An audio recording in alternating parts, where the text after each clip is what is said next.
So the iPad Pros, which is both of these, they're pretty much the top of the line for the iPads. They're going to easily be the fastest. They're going to have the best screen resolution. They're more for people who are looking to replace their computers rather than just as an iPad. The iPad Air is going to be a slight step down, so that's going to be on the other side there. So this is the Pro, so Xcode, and we can make apps and we can use it as an Xcode developer studio as well. Oh, that's wonderful. And what's the price? $10.99 for the 12.9 inch, and then $7.99 for the small. So this is just Mac. Yes and no. What are we missing that we have in Mac? So there are certain things that you cannot do on an iPad as of right now. I mean, they're working on putting on things and programs that you can do on a Mac to these, but as of right now, you still don't have that yet. They just recently added like the mouse support and multitasking in the last 2 updates. So we're still not quite there yet, but for people who do like emails and the power user, you do video editing, things like that, you can absolutely do it on an iPad. Just like you can do it on Mac. Yeah. Okay. And what is so you can do Xcode and you can do development? There's slight instances of it, yes. They're not completely there yet. Like you can, there's certain apps that you can use it with, but there's not like, it's not fully there. What's the processor difference? What kind of processor this has? This is an 8-core processor. It's an A12Z, so that's their higher end A12 processor.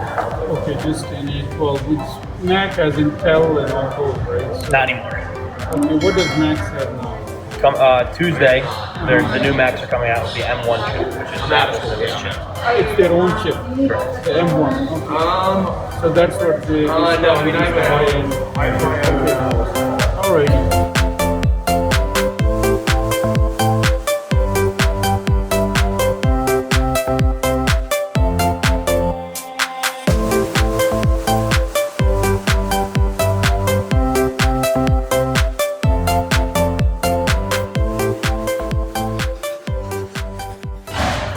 Okay, so the iPad Air and the regular iPad, again, the differences are basically it's got the stylus and it's a little better processor. What else?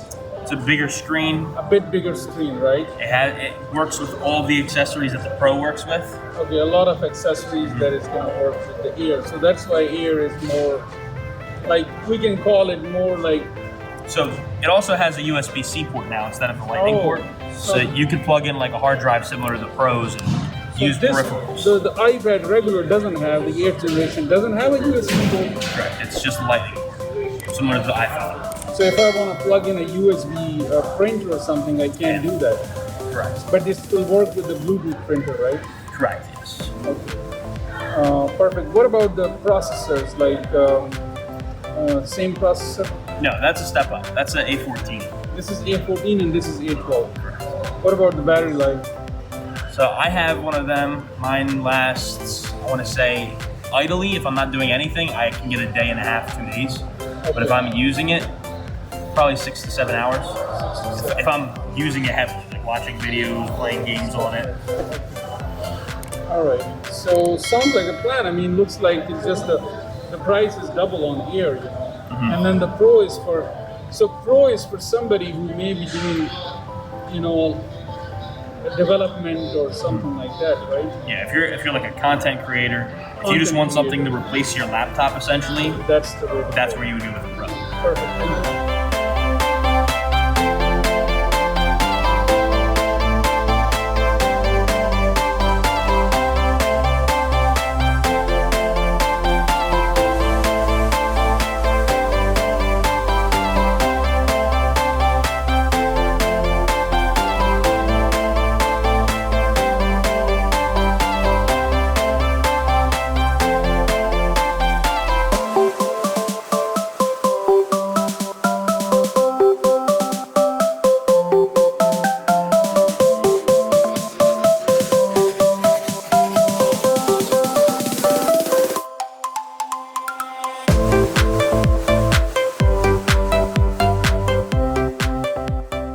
Tell me about the iPad mini. how does it compare? Maybe if you want to come over here to see it once. So I don't want to miss on it too because what do we know about iPad Mini? the Mini is actually faster than the iPad, the standard iPad. They both have the same A14 chip in them. I'm sorry, A12 chip. The 14's in the air. They both have the A12 chip. This is a laminated display, so it is a better screen. I see. It's smaller, so it's more portable. They hadn't refreshed the Mini in about 5 years, and they finally did. So it was a welcome Mini because a lot of people do like the smaller screen. For me, I mean, I have a big iPhone, so I don't really personally like the Mini just because it's not that much bigger. That would be my input on it. I see. But the speed and everything is much better. What about the pricing? The pricing, that one starts at $400, so it's a little bit more expensive than the regular 8th generation iPad, right? Because last year, when this was up against the iPad 7, the iPad 7 was slower. They didn't raise the price on that when they made the new one. They haven't dropped the price on this one. I see. Okay, that's good to know. But you are getting the same performance in a smaller form factor, so that's also why it's lower. Yeah, so it's for people. It's just like personal choice. If you want to have a smaller device, you can go with this. Otherwise, I mean, you